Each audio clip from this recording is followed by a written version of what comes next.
Hi, everyone. It's Diana. I'm sitting here with our managing partner, Sandra Ziskin, and our victims advocate, Cassandra Harvey. Ever since you came on with Diamond and Diamond, we've been so happy to have you communicating to the public and being our advocate in terms of explaining to people the dangers of sexual assault, sexual trafficking, and all of that. I know, I mean, I don't want to be the one to intro it, but I know that you were a victim of sexual trafficking. And so as far as your experience goes, you have a lot to offer to people and warning signs to look out for.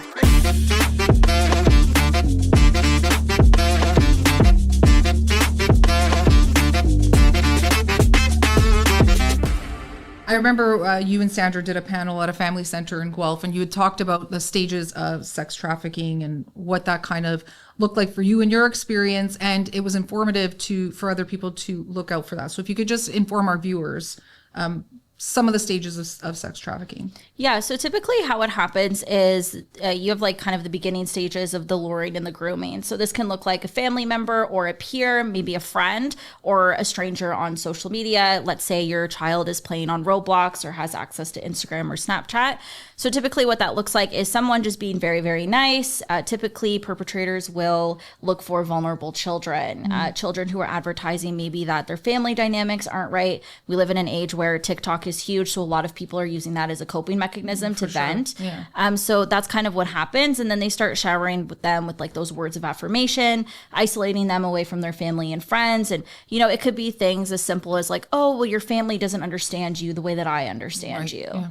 And then after that, you kind of get into the more of the isolation. And then once that isolation happens, typically that's when the perpetrator is able to really get in there and start love bombing. So this could be with like gifts or taking a youth or someone out to eat or to fine dining all of the time. Right. And just supplying that kind of lifestyle that they're not necessarily getting from their community or from their family. Right. And then typically after that, you're kind of hit with, oh, well, I did this for you, so now you owe me. And what does that typically look like? It can look like performing sexual services. So it could be in a strip club, so you have to work a certain amount of hours to make a certain amount of money back. It could be providing sexual services in a hotel. And typically what I've seen when I was sex trafficked is a lot of perpetrators will kind of say, oh, we'll split it. We'll go 50-50 or we'll go 40-60.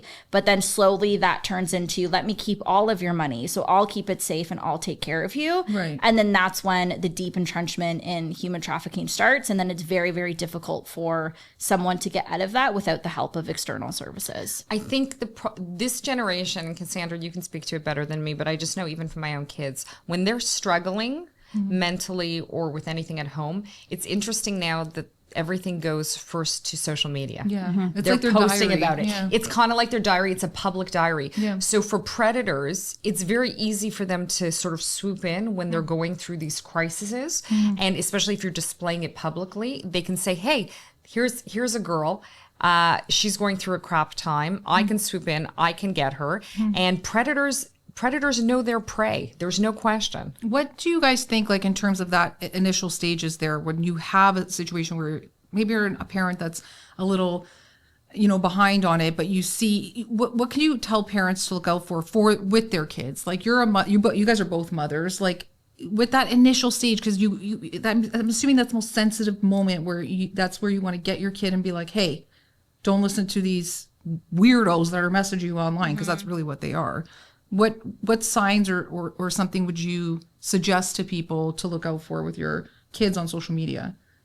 Yeah, I think so. I'm particularly worried just because my daughter, my oldest, she's 10. She's going to be 11 this year. So she's definitely entering that territory where I've noticed even in public, like there's men who are looking at her a certain way, extremely inappropriate. But I think something that I've learned is I'm very open with my own story with my children, so they're very aware of what happens. Yeah. I try to educate them as much as possible when it comes to social media. Like my oldest, she does have Instagram and Snapchat.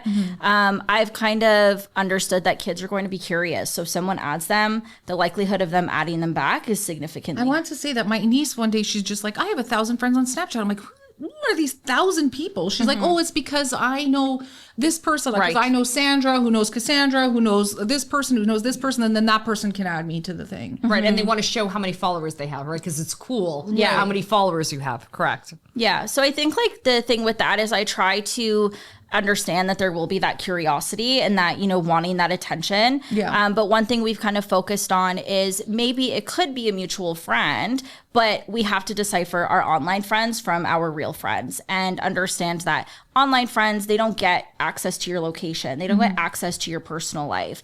And so if, let's say, she has a friend at school who has a friend at another school, if you want to meet that person, let's not start with social media. Let's actually go to a park and hang out with that person. Right. Okay. So that's good advice. Sandra, you have a cusp situation where you have a 13 and a 17 years. So you have the two that's on the Right. way to adulthood and the other one that's in that vulnerable space. So when they were younger, especially because what Cassandra says is quite correct. It's like the social media.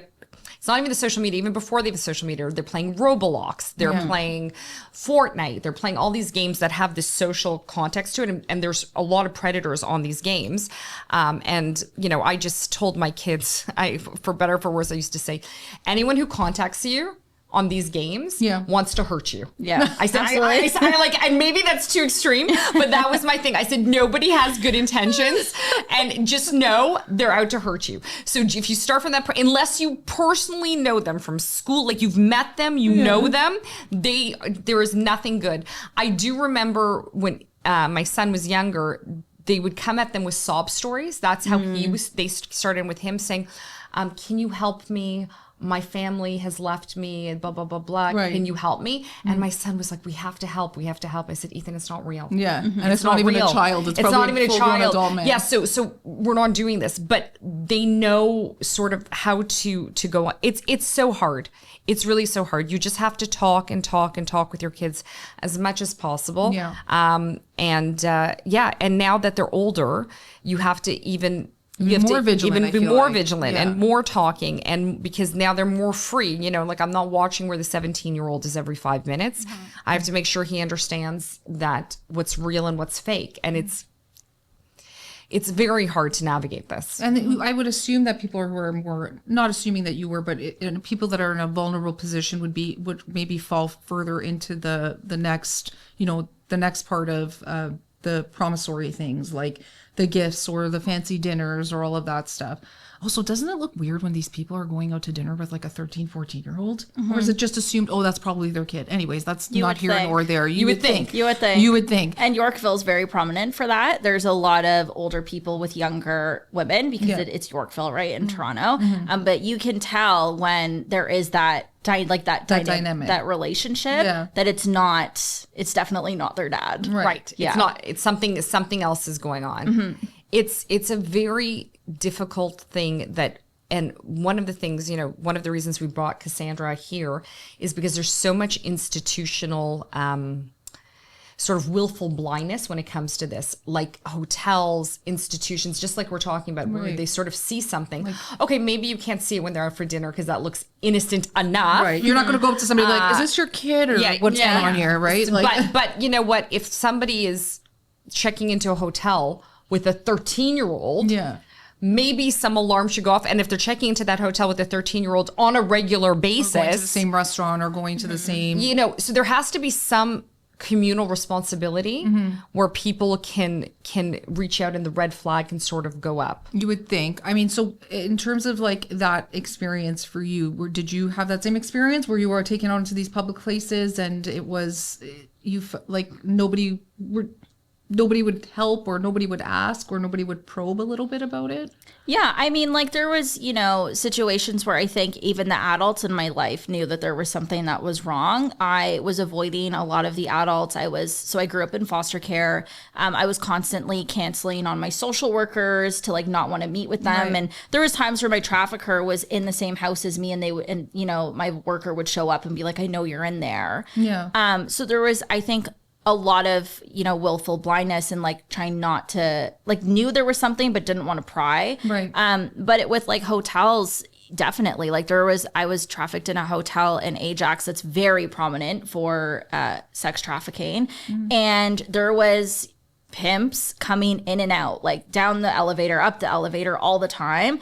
There was times where I would have other pimps knock on my door and pretend, so we called them tricks, and they would pretend to be a trick and then knock on the door and then try to recruit me to go with them so that I would leave my current trafficker. And then they would promise you more, I'm assuming. Yeah, of course. They would promise more, like, oh, I'll protect you. Like, sometimes they would have weapons, like, you know, they would show guns to prove that, like, they can protect me more than the person who I was with at the time. Yeah. And the receptionist knew, like, I would go in all the time, up and down the elevators, up and down the stairs. And I think too, it is a really awkward position to be in as a hotel worker, to like see that something's going on, but then also I'm sure people fear for their own lives, right? Right, like because when you it's so rampant, right? So like maybe they're yeah, and most of my traffickers carried guns all the time. Like everyone knew. So it was one of those things where it's like a very difficult, I think, situation to be in for all parties. But at the end of the day, like it's, you know, if you see something, you should be saying something. Well, and if you're the owner of the hotel,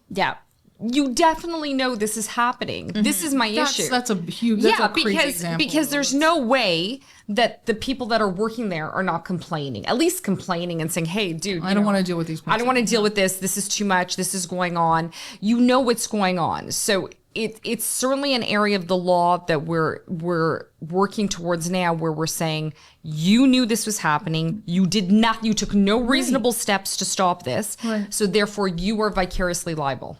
Yeah, especially with a like very, very specific hotel branch, like they have multiple. That is the place where we go when we want to engage in sex work. Like typically if you're in the higher end hotels, it might be a little bit more hard to decipher because you have more higher end clients, you have higher end sex workers or people who are being trafficked. That happens. They are still going to those 4 or 5 star hotels. Absolutely. Especially when you do build a clientele base, when you have regulars, eventually they pay you so much that you're able to upgrade to those, 4 or 5 star hotels, so you no longer kind of have to start at the bottom. And to be clear, there's a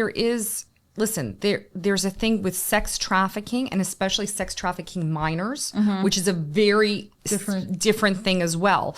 So, if somebody's coming in with a 13, 14, 15-year-old into a hotel room, I'm not saying it's great at any age, but certainly underage people need protection. Right. And you can't, it's hard, I guess it would be like difficult to be like, oh, I don't know what the tells would be for somebody to be like, oh, it's just a father checking in with his child versus...